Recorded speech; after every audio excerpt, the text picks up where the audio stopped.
Hey, what's up, team? So today I want to dive into the recent dev news and announcements from the new Tico Talks update. Let's start by going over the changes the devs announced for our March 27th update. There's quite a bit to unpack here, so let's break it down. Let's start with solo dungeons. The difficulty for tier 1 and tier 2 is going to be reduced, and a new lifesteal mechanic is going to be added to help builds that lack self-healing. I'm guessing this is going to come in the form of one of the orbs that we see just before a boss fight.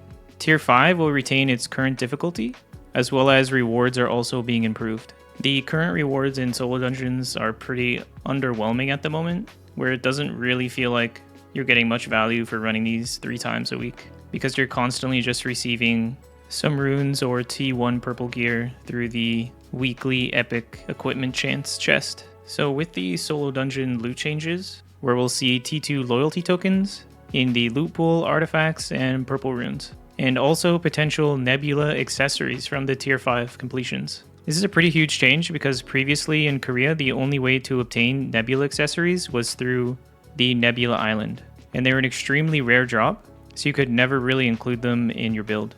I'm not sure how rare they're going to be in solo dungeons, but just having an extra place to get the accessories is a good change. The difficulty spike for the lower tiers was pretty discouraging for some newer players, and the lack of meaningful rewards made it hard to justify the effort for solo dungeons. Making it easier and adding lifesteal is a pretty good solution for most builds, but I hope it doesn't trivialize the entire dungeon. So they've also addressed the staggered gear release. The rollout of gear sets has been spread out to mimic the launch of tier 1, and while some players expected access to all gear from the start, it seems like the intention was to create evolving metas as new equipment becomes available. But I think we all know why this staggered gear release was implemented. All remaining missing gear should be available by April 17th.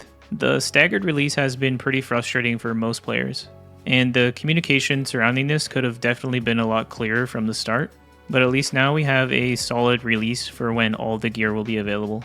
Moving on from that, we have some field boss changes again. So the temporary 30% HP reduction implemented on March 13th is going to be rolled back, and a new debuff system will be added. So if the boss isn't defeated within 20 minutes, a debuff will gradually lower its HP until it hits around 10%, helping to alleviate some long, stalled out fights.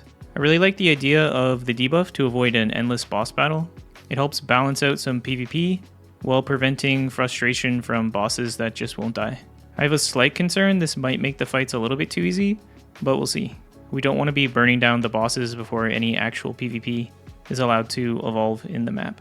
Moving on from there, we have some pretty huge changes to Nebula Island and the way charge stones work. So they are no longer going to be dropping from enemies or be available from merchants. The current remaining stones can still be traded, but once they're gone, they'll only be available through limited non-tradable sources like the Battle Pass. So this is a pretty massive change, and it's definitely aimed at reducing the dominance of larger alliances camping the island. And we can see here they clearly want the direction of these lawless zones to be small-scale 6v6 or 12v12 fights. And they clearly want the alliance experience to stay within the bosses in the zone. It's really interesting to see them just totally revert the timer mechanic like this with the stones, especially pseudo removing them from the auction house like this, because these stones were definitely generating extra income for them, as players were buying Lucent to most likely stockpile the stones. And we're probably going to see a huge price increase on the current stones. I was really just expecting them to limit the stackable time, but yeah, it's kind of wild to me that they're taking this totally different approach with just removing the stones entirely. Next up, we have the Longbow's Deadly Marker. The stacking mechanic is going to be limited to a single stack per enemy now, as well as we're getting some buffs to counteract this. To Zephyr's Knock, Decisive Sniping, Strifing, and Brutal Arrow are receiving some pretty big PvE buffs to their monster damage specifically. I felt like this was a necessary change because stacking multiple longbows felt like a requirement for longer drawn out boss trials. I do hope the buffs to the other skills though make up for the loss, so people who are still equipping the longbow still feel impactful without it being a mandatory requirement. Personally, I would have really liked to see a personal stack system where each player would only be able to apply one stack of the Deadly Marker, and then we could remove it from Blitz. This wouldn't make having multiple longbows in your party with the Deadly Marker feel so punishing for the longbow players, but a step in the right direction nonetheless. Following that, we have some trait resonance changes. So this was originally planned for March 27th, and it's now delayed until late April. When it arrives, players will be able to select their preferred trait directly rather than relying on a random roll, and the cost of unlocking traits will be slightly reduced. And honestly, I'm glad this got delayed.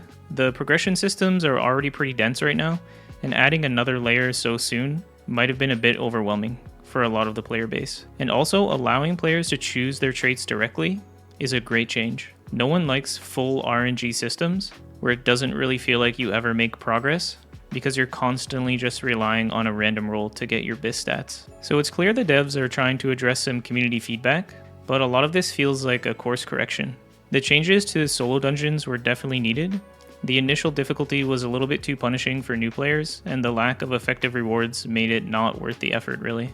Adding some lifesteal is an interesting solution, but hopefully it's not at the cost of oversimplifying the experience. Deadly marker adjustments were kind of necessary to stop stacking abuse, but hopefully the nerf doesn't upset a lot of dedicated longbow players. And the buffs to their other skills will make up for it and allow for a bit more diversity in party comps. Finally, delaying the trait resonance is probably the right move. Adding another layer too soon could overwhelm our current player base. And yeah, so overall it feels like the devs are actively trying to respond to community feedback, but there's still plenty of opportunities for things to go wrong here. What do you guys think? Are these changes heading in the right direction or creating some new problems? Let me know.